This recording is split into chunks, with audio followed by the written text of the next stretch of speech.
말씀 나누도록 하겠습니다. 하나님 아버지 감사합니다. 부족한 종을 이 자리에 세우시고 주님의 이 말씀을 함께 나누게 하심에 감사합니다.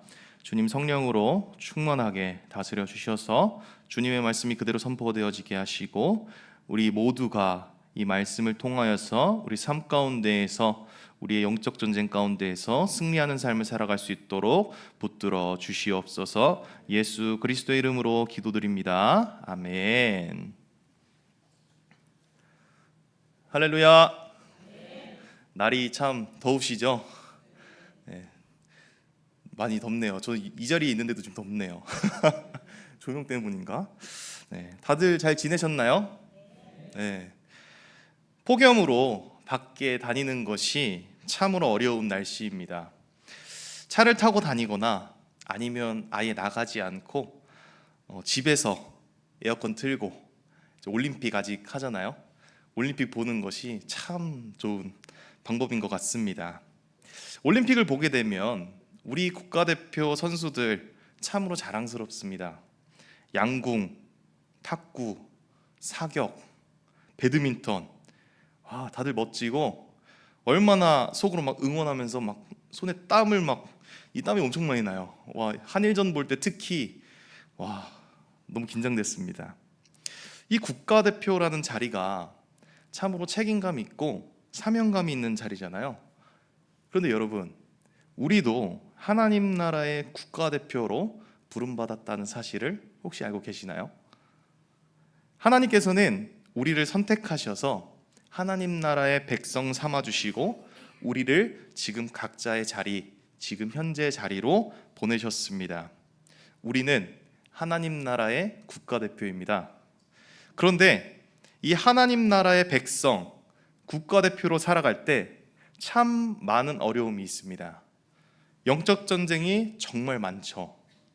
그래서 오늘 우리는 다니엘 모습을 통해서 우리 삶 가운데에서 벌어지는 이 영적인 전쟁에서 무엇이 가장 중요한가, 그것을 한번 알아가 보도록 하겠습니다. 오늘 우리가 읽은 이 다니엘서는 바벨론의 1차 예루살렘 침공으로부터 이야기가 시작됩니다. 바벨론의 이 1차 침공은 남유다가 회개하지 않으므로 여호와 하나님께 징계를 받게 되는 것부터 시작이 되죠. 예레미야서를 보게 되면 우리가 너무나 잘 알고 있죠. 하나님께서는 예레미야를 통해서 회개할 것을 분명하게 명하셨지만 남유다는 그에 순종하지 않았고요. 결국 바벨론의 침공으로 왕족과 귀족들이 1차적으로 포로로 끌려갑니다. 그렇게 1차 포로들 사이에 다니엘과 그의 세 친구들까지 같이 끌려갑니다. 당시 바벨론 이 느부갓네살 왕의 정책은 전쟁을 통해서 정복한 그 나라에 유능하고 지혜로운 자들을 인재로 등용하는 정책을 펼쳤습니다. 대신에 그 인재들이 바벨론 사람인 것처럼 아예 국적을 바꾸게끔 바벨론화 시키는 정책을 펼쳐갔어요. 이것은 이 느부갓네살 왕이 얼마나 야망 있는 사람인지를 보여주는 부분입니다. 자신이 일으킨 이 신 바벨론 세력을 더욱 확장시키기 위해서 인재를 등용하고 있는 것입니다. 이러한 비슷한 사례가 우리나라에도 있습니다. 과거의 조선이라는 나라의 수준을 끌어올리고 영토까지 높인 왕, 바로 세종대왕이 이런 유사한 정책을 펼쳤습니다. 인재를 등용하는 데 있어서 신분을 생각하지 않고 모든 인재들 다 포용한 왕이죠. 물론 이제 바벨론 상황과 완전히 같지는 않지만 인재를 등용해서 농경, 교육, 그리고 군사, 여러 가지 분야의 수준을 몇 단계나 끌어올렸던 왕이 바로 이 세종대왕입니다. 이 세종대왕처럼 느부갓네살도 이 바벨론이라는 나라의 국력을 키우기 위해서 인재를 등용했던 것입니다. 느부갓네살 왕은 흠이 없고 용모가 아름답고 모든 지혜를 통찰하며 지식에 통달하고 학문에 익숙했던 어린 인재들을 싹 뽑아옵니다. 그리고 그들에게 최고의 지식과 학문을 가르치죠. 그냥 공부만 시키는 것도 아니었어요. 최고의 조건을 다 갖춰줍니다. 건강에 문제가 생기면 안 되잖아요, 공부할 때. 그러니까 공부에 집중할 수 있도록 건강까지 케어해주는 서비스. 삼성도 이재용 회장이 젊은 인재들을 키우기 위해서 투자를 아끼지 않겠다 이렇게 선언했던 내용이 인터넷 뉴스를 통해 봤던 기억이 있습니다. 젊은 인재들이 성장할 수 있는 환경을 조성하고 길을 만들어 주는 것은 참 중요하죠.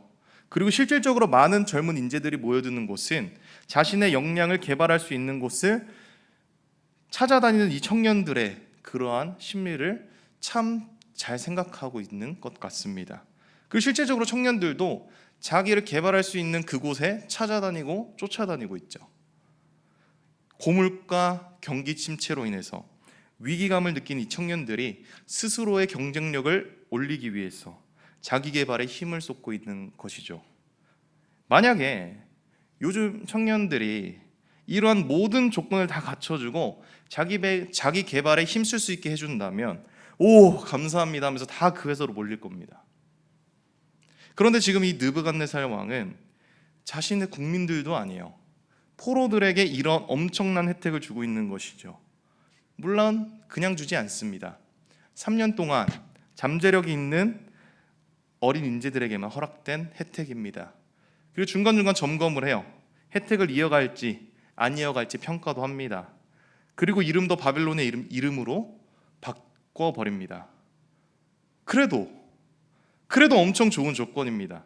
이미 포로가 된 마냥에 가망 없는 이 상황에서 뭐 이름 바뀌는 거는 뭐 둘째치고 당시 최고의 학문이라 할 수 있는 이 갈대아 사람들의 과학과 어학을 배울 수 있는 기회, 그리고 왕이 먹는 음식을 먹고요, 포도주를 먹으면서 공부할 수 있는 절호의 기회. 이렇게 말하니까 뭔가 영업하는 것 같네요. 39,800원 바로 전화 주세요. 농담입니다. 자, 그런 엄청난 기회가 주어졌는데 오늘 말씀을 보게 되면 다니엘과 그의 세 친구의 반응이 엄청난 반전입니다. 8절 말씀을 보시면 이렇게 나와 있습니다. 우리 성경을 보시면서 8절 말씀 같이 한번 읽어보겠습니다. 시작. 다니엘은 뜻을 정하여 왕의 음식과 그가 마시는 포도주로 자기를 더럽히지 아니하리라 하고 자기를 더럽히지 아니하도록 환관장에게 구하니. 아멘. 자기를 더럽히지 않도록 환관장에게 구합니다. 이것은 쉽게 말하면 왕이 주는 이 모든 혜택들을 거절하겠다는 뜻이에요. 왕이 주는 음식도 안 먹고요, 엄청난 학문을 배울 수 있는 그 기회도 거절해버리는 것이죠. 필요 없다는 거예요. 이 부분, 이 다니엘과 세 친구에게 뿜어져 나오는 참 반전 매력이 돋보이는 부분입니다. 도대체 이 다니엘과 세 친구에게 무엇이 있었기에 이 왕의 혜택을 거절할 수 있었을까요? 그 답은 조금 전에 읽은 이 8절 말씀 앞부분에 나와 있습니다. 다니엘은 뜻을 정했습니다. 어린 인재들에게 주어진 음식은 어떤 음식인지 불분명했어요. 우상에게 드려졌던 음식일 수도 있고요, 아니면 먹지 말아야 할, 이스라엘 백성들이 먹지 말아야 할 그 부정한 동물의 고기일 수도 있었습니다. 먹는 것만으로도 하나님께 범죄할 수 있는 그런 상황, 이런 상황에 다니엘은 아무리 먹음직스러워 보인다 할지라도 불분명한 것으로부터 하나님의 말씀을 어기는 것을 꺼려한 겁니다. 엄청난 혜택과 음식이 눈앞에 있지만 하나님의 말씀을 지키는 것을 더 중요하게 생각했다는 것이죠. 이것은 다니엘이 확실하게 하나님의 백성이자 하나님만을 주인으로 섬기겠다라는 고백이자 뜻입니다. 정체성을 분명히 한 것이죠. 나는 하나님 나라의 백성이기에 하나님의 말씀을 어기는 것을 멀리하겠다라는 것입니다. 오늘 이 본문 속 다니엘과 세 친구에게 주어진 이 상황은 그들에게 있어서는 엄청난 영적인 전쟁이었습니다. 그들에게 있어서 근본이 되는 이 정체성을 지키기 위해 영적인 싸움에 부딪혔고 결국엔 그 싸움에서 승리합니다. 이러한 영적인 전쟁은 우리의 삶 가운데서 동일하게 일어납니다. 그러면 왜 우리에게 영적인 전쟁이 일어날까요? 이 영적 전쟁을 이해하기 위해서는 우리가 구원에 대한 이해가 먼저 필요합니다. 구원은 우리 복음주의적 관점, 개혁주의적 관점에서 하나님과 인간 사이에 깨어져 버린 이 교제를 다시 회복시키는, 다시 바로잡는다는 의미입니다. 즉, 구원은 기본적으로 우리에게 이 죄랑, 우리 안에 있는 이 죄랑 관련이 되어 있는 것이죠. 우리는 죄로 인해서 생명이 단절되어 버리고 영적으로 사망하고 부패했으며 영원한 사망에 이르게 되고요, 하나님과의 관계가 끊어지니까, 하나님으로부터 등을 돌리게 되니까 우리가 바라보는 것들이 다 세상 것들이에요. 영적인 소경 상태가 되어버리는 것이죠. 우리는 죄의 지배 아래 있던 사람들입니다. 그런 우리에게 이 구원은 모든 죄의 지배와 죄의 결과들로부터 해방되는 의미를 갖는 것입니다. 이러한 구원은 단번에 모든 것이 팍 하면서 해결되면 좋겠지만 아쉽게도 그렇진 않습니다. 법적으로는 즉각적인 해방의 판결이 주어졌지만 아직 실제적인 해방은 이루어지지 않은 상태인 것이죠. 쉽게 말씀드리면 예수님을 믿음으로 죄에서 구원받았다고 판결은 해주셨지만 아직 실질적인 구원의 실행은 점차적으로 진행되고 있는 것입니다. 이러한 구원은 시간에 따라서 세 가지 의미를 갖습니다. 과거, 현재, 미래에 대한 의미들이 있습니다. 먼저 첫 번째로 이미 성취된 구원에 대한 의미가 있습니다. 이것을 신학적인 용어로 뭐라고 말하냐면 칭의라고 합니다. 많이 들어보셨죠? 칭의. 이미 성취된 구원인 것이죠. 예수 그리스도가 이 땅에 오심으로써, 또한 우리를 대신하여 대속 제물로서 완벽한 화목 제물을 드림으로써 우리의 죄가 구원함을 받았다라는 그 판결, 그게 이미 성취된 구원입니다. 우리는 예수님을 믿을 때 그 즉시로 거듭나게 되고 의롭다 여김을 받습니다. 그런데 대부분 이 부분만 알고 인생을 막 살아가는 분들이 계세요. 난 이미 구원 판결 받았어. 나 이미 예수님 믿어. 나 이미 구원받은 사람인데. 그러면서 신앙생활도 맘대로 하고 뭐 예배도 대충 드리고 기도도 하는 둥 마는 둥 막 이렇게 합니다. 그런데 성경에서 사도 바울은 이 구원에 대해서 과거형만을 말하는 것이 아니라 현재 진행형으로도 말합니다. 이 무슨 말이냐면 구원을 얻었지만 현재 구원이 진행되고 있다는 의미도 말을 하는 것이죠. 그래서 사도 바울의 명언 중에 하나를 소개해드리면 나는 날마다 죽노라. 의롭다 칭함을 받고 나서 모든 생활이 순차적으로 다 거룩해지는 게 아니라 옛사람의 구습을 없애고 거룩한 새 사람의 모습을 가지기 위해서는 끊임없는 싸움이 필요하다는 거예요. 이것이 바로 영적인 전쟁이고 신학적인 용어로 성화라고 합니다. 세 번째 의미도 궁금하신가요? 안 궁금하시면 안 하려고 그랬는데 네, 농담이고요. 자, 영화라는 개념이 있습니다. 미래적인 개념인데요. 영화는 이제 장차 예수님께서 재림하실 때 완성되는 그 구원을 말합니다. 그러니까 우리는 지금 어느 단계에 있을까요? 성화의 단계에 있는 것입니다. 영적 전쟁의 그 순간에 있는 것입니다. 그러면 다니엘의 모습을 봤을 때 가장 영적인 전쟁에서 큰 역할을 한 게 무엇일까요? 아까도 말씀드렸다시피 이 다니엘과 세 친구에게는 확고한 정체성이 있었습니다. 그 정체성은 하나님 나라의 백성이라는 정체성입니다. 이 다니엘은 마음의 중심에 하나님이 계셨고 하나님을 주인으로 모시고 있었던 것이에요. 이것이 영적 전쟁, 성화의 가장 핵심적인 내용입니다. 내 인생의 주인이 내가 아니라는 겁니다.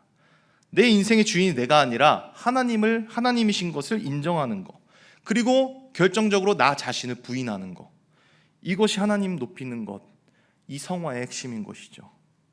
개혁신학자 존 칼빈은 성화의 근간을 어디에서 찾냐면 반복적인 회개에서 찾습니다. 믿음의 결과로 의롭다 칭함을 받은 후에는 성도는 여전히 죄를 범한다는 거죠. 그래서 이 회개라는 것이 필수적이라는 것입니다. 회개의 뜻은 너무나 잘 아시죠? 칼빈은 회개의 뜻을 이렇게 말합니다. 우리가 우리 자신을 떠나서 하나님께로 향하며 우리의 이전의 마음을 벗어버리고 새 마음을 입는다는 거예요. 즉 회개는 우리의 생활을 세상에서 하나님 쪽으로 전향하는 것, 그것이 회개라고 말합니다. 쉽게 말하면 자기중심적으로 살아왔던 우리의 삶의 방향을 돌이켜서 하나님 중심의 그 삶으로 살아가는 것이 회개인 것이죠. 그리고 칼빈은 이 회개와 성화를 동일한 개념으로 봅니다. 그래서 평생토록 우리가 이 성화의 이 부분에서 계속해서 회개해야 된다는 것을 강조를 해요. 영적 전쟁에서 중요한 것, 그것이 바로 회개입니다. 끊임없이 나와 싸우는 거예요. 끊임없이 세상과 싸우는 겁니다. 그리고 거기서 돌이켜 점점 하나님께 나아가는 것입니다. 이것의 기초에는 뭐가 있을까요? 이것의 기초에는 항상 우리 마음 가운데 하나님 나라의 백성이라는 이 정체성이 있어야 됩니다. 내게 주신 모든 것이 하나님의 은혜이고 나는 하나님의 창조물이며 하나님께서 날 구원해 주셨다라는 이 하나님 나라의 백성다운 이 정체성이 가장 핵심입니다. 그 이후에 우린 끊임없이 회개하며 살아가는 것이죠. 예를 들어서 올림픽에 나가는 국가대표가 그 나라의 국민이라는 정체성, 그리고 그 나라와 국민들의 막 사랑을 받고 응원을 받잖아요. 그러한 것들에 대한 감사가 없다면 국가대표로서 임무를 감당할 수 있을까요? 이번에 탁구로 열심히 경기해준 우리 신유빈 선수, 제가 좀 최애하는 선수인데 이제 20살이라고 합니다. 만약 이 신유빈 선수에게 대한민국 국민이라는 정체성이 없어요? 그리고 국민들의 사랑과 관심에 대한 감사가 없습니다. 그러면 국가대표로서 임무를 다할 수 있을까요? 못하러 그렇게 힘들게 훈련하고 못하러 그 긴장되는 자리에 나가서 욕먹을 것까지 각오하면서 그러고 탁구를 치고 있나요? 그 정체성이 있으니까 가능한 겁니다. 많은 관심과 그 사랑에 감사하니까 그 성원에 힘입어서 이악 물고 그 일들을 감당하고 있는 것이죠. 그리고 국가대표들은 국가대표에 맞는 삶을 살아갑니다. 신유빈 선수 20살인데 얼마나 하고 싶은 것이 많고 놀고 싶을까요? 성인이 되어서 이제 봉인이 해제됩니다. 미성년자의 티가 벗어나요. 일반 대학생들은 이제 살판 났어요. 여기저기 놀고 집에 안 들어옵니다. 들어오면 새벽이에요. 그런데 국가대표라는 이유로 남들 놀 때 훈련하고 또 훈련합니다. 남들처럼 놀 수 있고 하고 싶은 거 다 할 수 있지만 이 국가대표라는 정체성이 있기 때문에 그것들로부터 돌이켜서 국가대표답게 살아가는 것입니다. 우리도 마찬가지입니다. 우리도 예수 그리스도를 믿음으로 하나님 나라의 백성 된 성도들입니다. 그러면 우리는 먼저 하나님 나라의 백성이라는 이 정체성을 갖고 그 정체성에 맞는 삶을 살아가야 되는 것이죠. 세상의 즐거움, 유혹들 너무 많습니다. 그런데 그것들과 싸우고 그것들과 돌이켜서 그리스도인답게 살아가는 것이 필요합니다. 우리는 얼마나 그리스도인답게 살아가고 있나요? 세상이 주는 혜택 너무나 달콤하죠. 유혹 너무나 달콤합니다. 그것이 하나님 앞에 죄 짓는 것인지 아닌지도 확인하지 않고 우리는 막 먹어요. 세상에 푹 빠져 살아가고 있진 않나요? 매 주일마다 주중 예배 때마다 회개합니다. 용서해 주세요. 하나님 닮기를 원합니다. 하나님만 섬기며 살아가겠습니다. 막 고백을 해요. 입으로 엄청 고백하고 찬양하고 하는데 우리는 그 말과 같은 행동을 하면서 살아가고 있나요? 우리는 그 말에 얼마나 무게를 가지고 그 말대로 살아가고 있나요? 예를 들어서 여러분들의 자녀들이 이제 게임을 좋아해서 컴퓨터 또는 모바일로 게임을 합니다. 그럼 보통 이제 부모님들은 한마디씩 꼭 하시죠. 아들, 이제 그만하고 공부해야지. 자녀들은 말합니다. 네, 끌게요. 그리고 30분이 지나요. 또 가봐요. 여전히 게임을 하고 있어요. 사자성어에 참을 일자 3개면 살인도 면한다는데 그래, 한 번 더 참자. 그리고 말합니다.